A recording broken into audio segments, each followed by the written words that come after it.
Hi, I'm Robert Clayton. I am a recent Makers Academy in London graduate. So I've been coding for about 5 months now. I've just landed my first software development role, which I am due to start. But I am one of those people who always want to learn and always want to keep learning.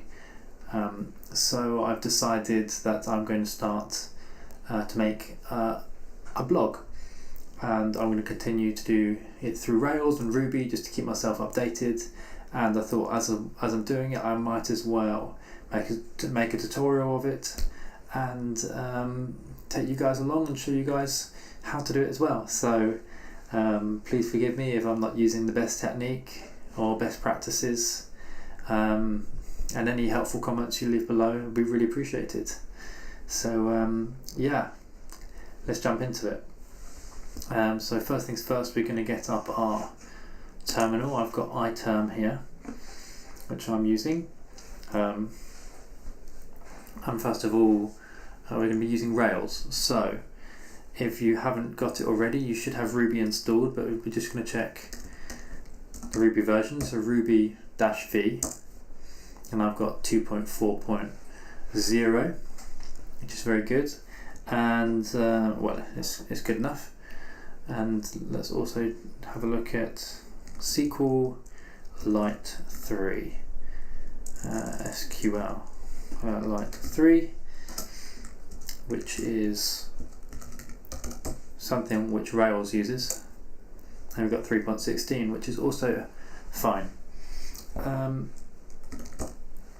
Just a quick gem install Rails, just to see what version we're at. Mine will probably take much quicker if you haven't done yours before, because I already have mine installed. Great, so let's check the Rails version.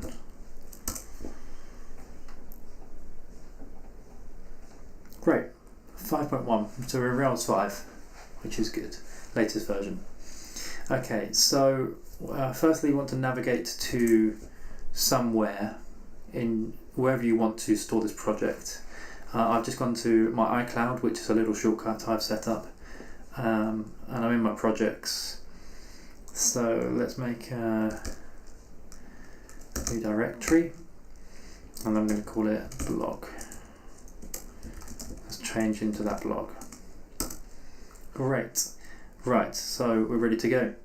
So we're going to do Rails, new blog. Now this blog here, you can call this whatever you want.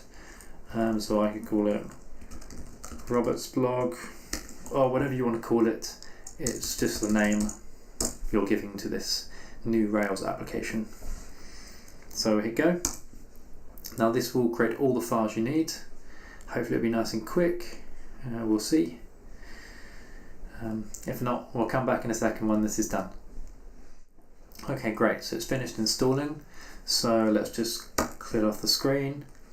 And can we see it? Yep. So it's created the blog file for us. So let's change into that blog. Wonderful. Yes, and you can see it's created all the file. And there should be a Git there as well. So I'm just going to open this up in Atom. So you're in Atom dot to mean the current directory. That should open up all of those for us. Yeah, here we go. Computer's a bit slow. Wonderful, and you see they're all green because none of them have been committed yet. So let's do that. Let's do a git add everything, and we're going to get git commit, and we're going to call it Rails new blog. Wonderful.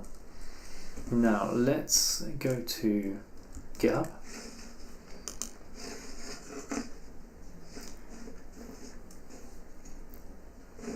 And we're going to go up to the top here, and we're going to make a new repo.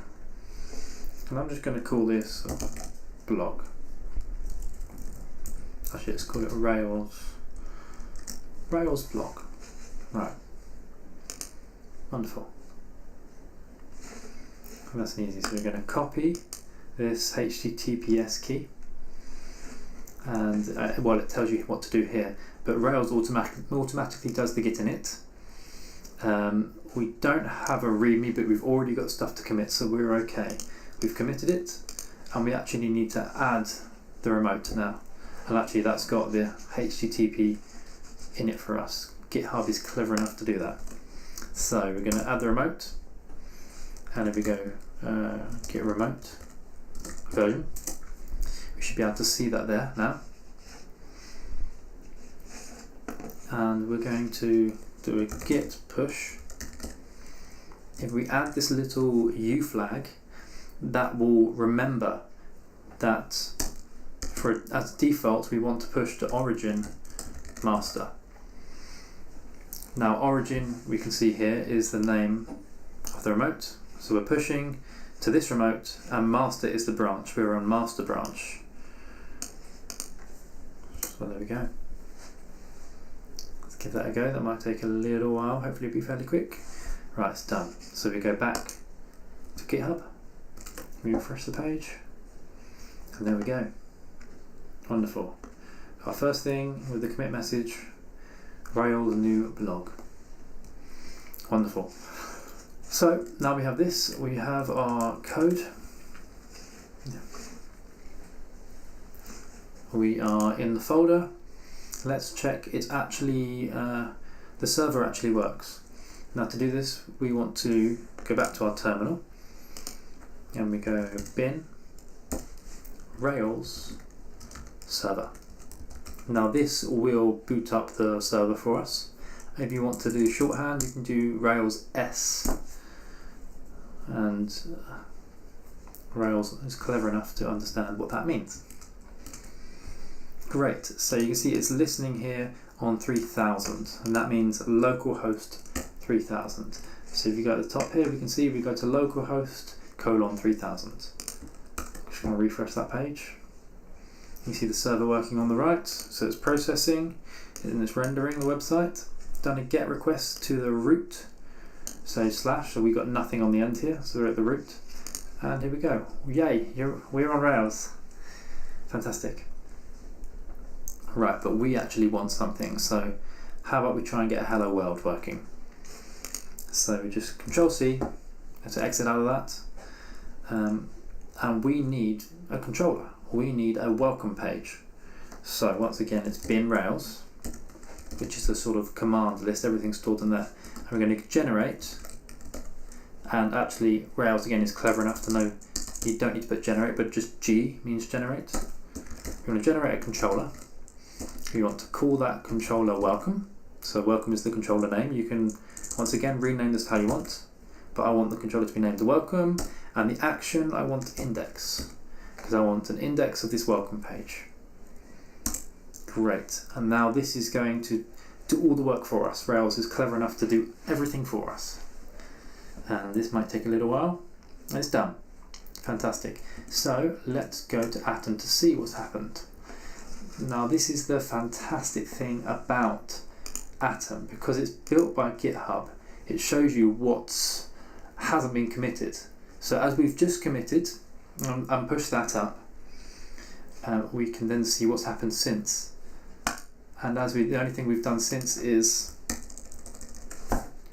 generate this controller. It all appears in green for us. Green is new, and yellow is modified. It's something has been modified. So you can see it's created in our test folder a new test for the welcome controller. In the root, so in the config root, it's added a new GET request, so welcome index. Now we can also see this by going to bin Rails roots, and that will show all the places we can do GET and POST requests, all the different places we can send data around our application. So you can see here now we can do a GET request to a welcome index. So it's created it there for us, which is fantastic. And in our actual application, it's also done lots of stuff for us. So it's added a new view, so a new index.html, which is a basic, the foundations of a web page. Helpers, so we've got a few helpers, which does nothing at the moment. The actual controller is there. And in assets, it's added some JavaScript and some style sheets for use with the view. Okay, great. So we have a controller on the front page, but this is not going to show up yet. So if we kick up the server again, and the reason for this being, we haven't set the root. We haven't set what we want to appear on our front page. The root being simply the web address, so localhost 3000 in this case. So localhost, and if you put a slash on the end, that's your root. As soon as you go welcome, you're on a different part of the website. But that's the root on 0, on just a slash. So you go back to Atom, and we go back to our roots here, so config roots. And you can see how we have this get request. We actually want to define the root, which we do simply by adding where we find it. So what we say is we want to go to welcome, because it knows, once again, this is Rails being very clever and knowing how to lay everything out. So it says, well, it knows we want a view, so it's going to go to app, it's going to go to views, so we're saying we want to go to welcome, and then inside that directory we want to go to the index, and that's all we need to do. So let's kill this server by doing Control-C and boot it back up again, and as soon as that's ready, yep, there we go, let's boot up again, and there we have welcome index. Find me in app views welcome index.html.erb. So let's go back to that with this one here, and let's get rid of the paragraph, and we can just change the heading to hello world. Let's kill the server again, reboot it up. As soon as it loads,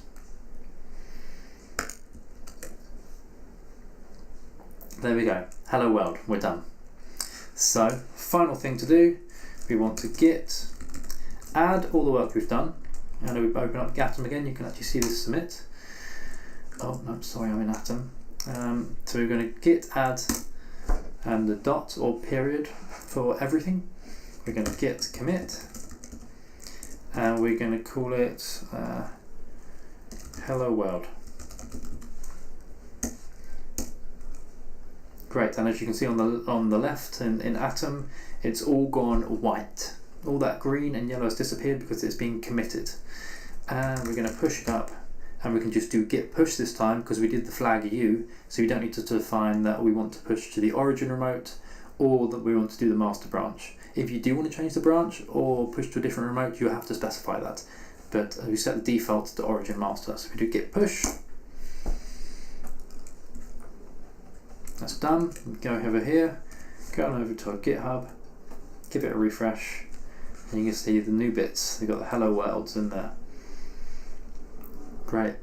Okay, so that's hello world. You got it up and running, and I'll join you in the next video.